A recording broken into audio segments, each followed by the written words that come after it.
नमस्कार मित्रांनो, आज तुमचं समर्थ अकॅडमीमध्ये स्वागत आहे। आज आपण 7वीचा प्रॉब्लेम सेट नंबर 49 बघणार आहे।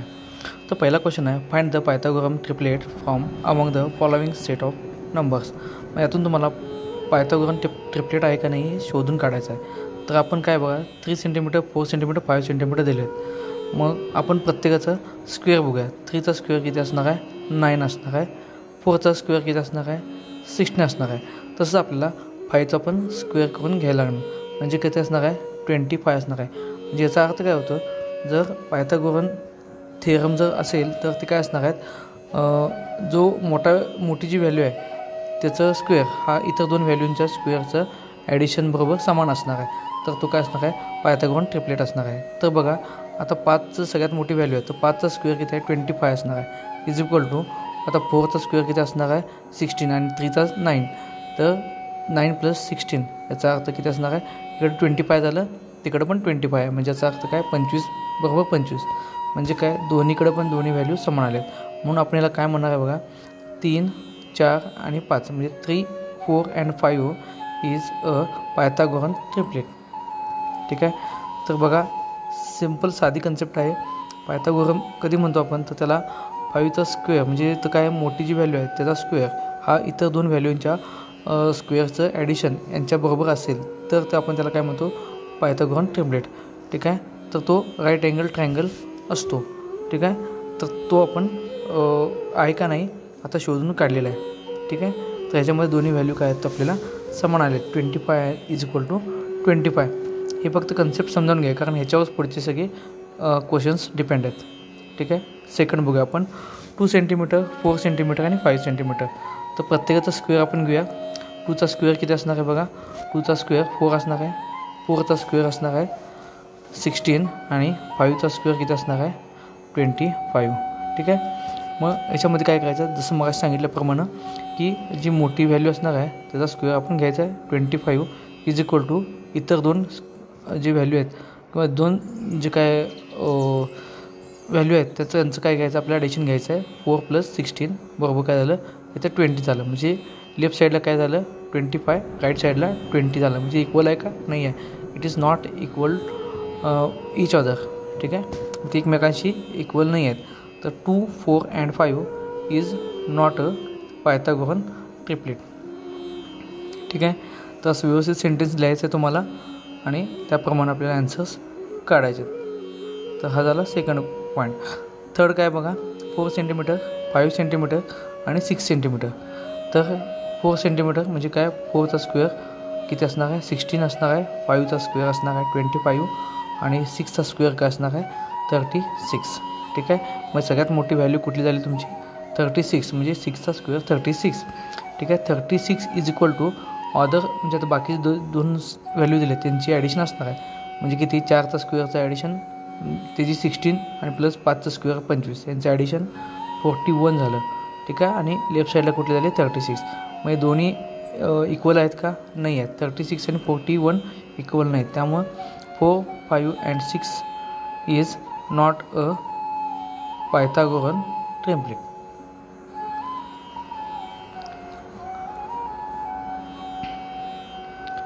ठीक आहे, सिंपल आहे कन्सेप्ट। चौथा प्रश्न बघूया आपण, 2 सेंटीमीटर, 6 सेंटीमीटर अँड 7 सेंटीमीटर। तर 2चा स्क्वेअर किती असणार आहे बघूया आपण, 2चा स्क्वेअर 4 असणार आहे, तर 6चा स्क्वेअर असणार आहे 36 असणार आहे आणि 7चा स्क्वेअर असणार आहे 49। ठीक आहे, तर आपल्याला काय घ्यायचं आहे, मोठ्या व्हॅल्यू जे असणार आहे त्याचा स्क्वेअर घ्यायचा आपल्याला 49 इज इक्वल टू बाकीच्या दोन व्हॅल्यूंचा स्क्वेअरची व्हॅल्यू ॲडिशन करायचं आहे, 4 + 36 म्हणजे 49 इज इक्वल टू 4 + 36 किती येणार आहे? 40 होणार आहे। ठीक आहे, म्हणजे दोन्ही इक्वल आहेत का? नाही आहेत, म्हणजेच परत आपण याला काय म्हणू शकतो बघा, दोन्ही इक्वल नाही आहेत, त्यामुळे हे पायथागोरन ट्रिपलेट्स नाही आहेत। ठीक आहे, ज्यावेळेला आपले दोन्ही व्हॅल्यू एक येतील त्याच वेळेला आपण त्याला पायथागोरन ट्रिपलेट्स म्हणणार आहे। तर 2, 6 and 7 is not a Pythagorean triplet.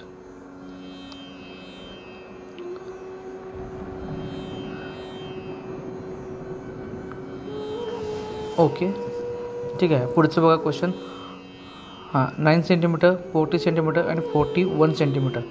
तर 9चा स्क्वेअर किती असणार आहे? 81 असणार आहे. तसंच 40चा स्क्वेअर बघा, 40चा स्क्वेअर आपल्याला घ्यायचा आहे. तर 1600 हा असणार आहे. आणि परत आपल्याला काय करायचं आहे? 41चा पण स्क्वेअर इथं काढून घ्यायचा आहे. तर 41चा स्क्वेअर आपण काढू शकतो 1681. ठीक आहे, हा झाला 41चा स्क्वेअर. मग कॅल्क्युलेशनप्रमाणे सगळ्यात मोठी व्हॅल्यू कुठली? 1681 is equal to other two values 81 plus 1600 असं आपण लिहू शकतो. ठीक आहे, हे 1600 प्लस 81 म्हणजे 1681. इथं 1681 म्हणजे काय? दोन्ही इक्वल व्हॅल्यू आहेत. त्यामुळं 9 centimetre, 40 centimetre and 41 centimetre is a Pythagorean triplets. ठीक आहे, सिम्पल आहे, हे आपल्याला लिहिता आलं पाहिजे. तर पुढचा क्वेश्चन बघूया. 4 सेंटीमीटर, 7 सेंटीमीटर अँड 8 सेंटीमीटर. तर 4 सेंटीमीटरचा स्क्वेअर किती असणार आहे? 16. 7 सेंटीमीटरचा स्क्वेअर किती असणार आहे? 49. आणि 8 सेंटीमीटरचा स्क्वेअर किती असणार आहे? 64. ठीक आहे, तर आपल्याला मोठी व्हॅल्यू कुठली असणार आहे? 64.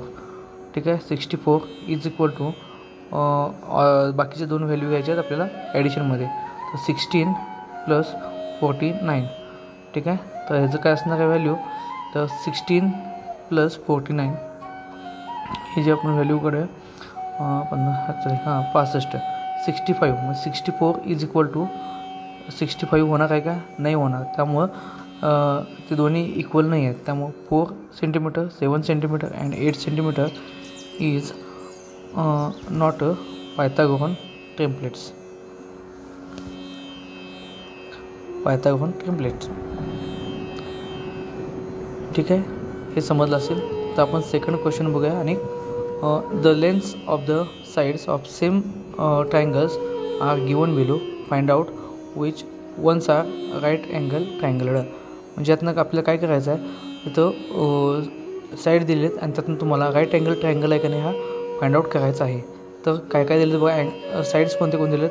8, 15 आणि 17. ठीक आहे, तर आपण काय करायचं? प्रत्येकाचा स्क्वेअर करायचा. ठीक आहे, मग 8चा स्क्वेअर किती असणार आहे? 64 असणार आहे. 15चा स्क्वेअर असणार आहे तुमचा 225 असणार आहे.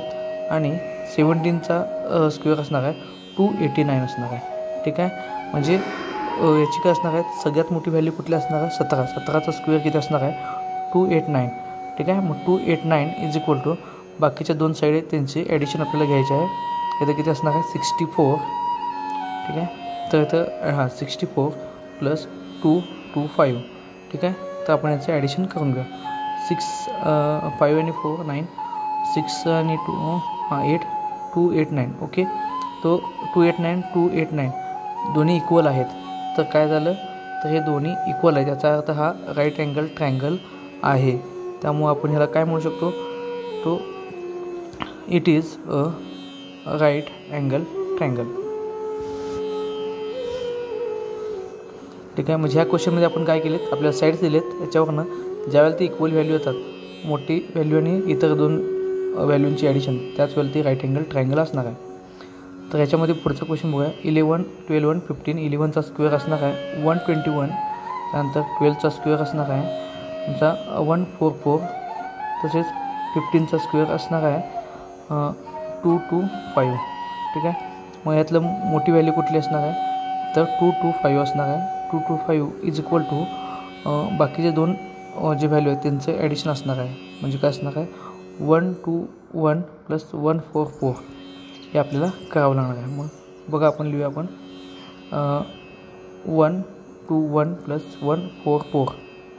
ठीक आहे, ह्यांची ॲडिशन बघा. 4 plus 1 is 5, 4 plus 2 is equal to 6 आणि 1 प्लस 1 2. म्हणजे काय? 225 इज इक्वल टू 265. म्हणजे हे काय असणार आहेत? इक्वल असणार आहेत का? नाही आहेत. 225 ही लेफ्ट साईड झाली आणि राईटला 265. मग it is not a right angle triangle. ठीक आहे, सिम्पल क्वेश्चन आहे. पुढचा क्वेश्चन बघूया. 11, 60 आणि 61. ठीक आहे. मग ह्याच्यामध्ये परत घेऊया 11चा स्क्वेअर. आता आपण काढलं होतं 121. 60चा स्क्वेअर 3600 आणि 61चा स्क्वेअर 3721. ठीक आहे.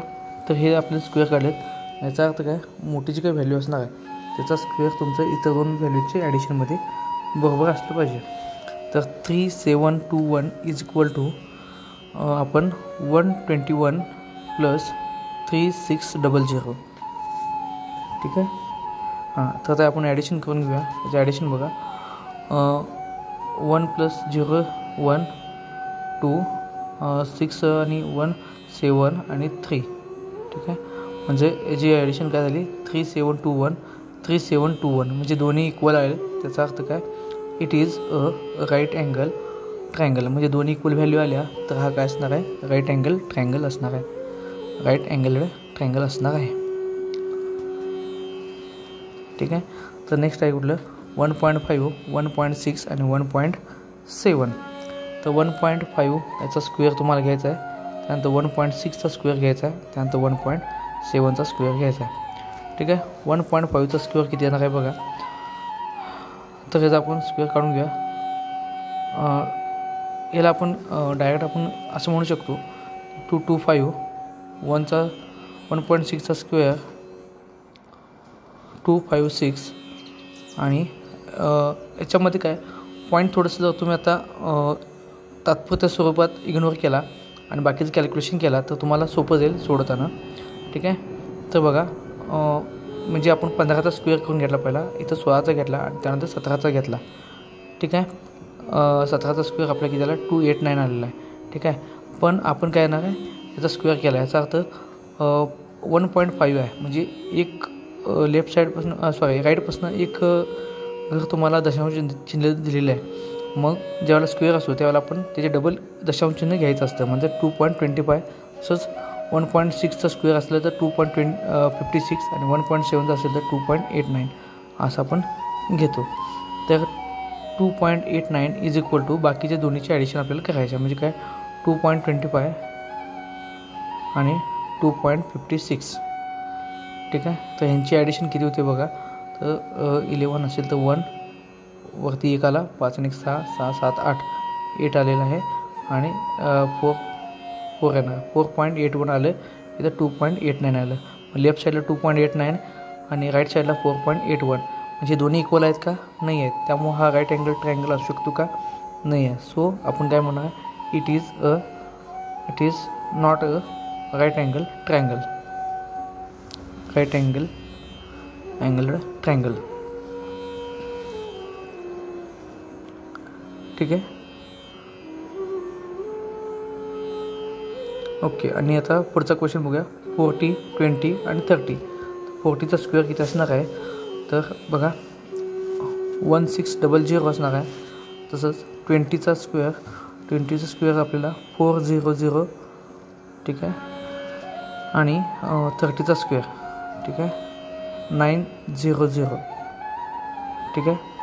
तर आपल्याला काय करायचं आहे 900 इज इक्वल टू 1600 प्लस 400. 1600 बरोबर 1600 बरोबर 900 अधिक 400 आपल्याला करायचं. म्हणजे काय जी व्हॅल्यू मोठी आहे त्याच्याबरोबर इतर दोन व्हॅल्यूंचं ॲडिशन घ्यायचं आहे. तर किती येणार आहे 1300. ठीक आहे. तर 1600 बरोबर 1300 होणार आहे का, नाही होणार.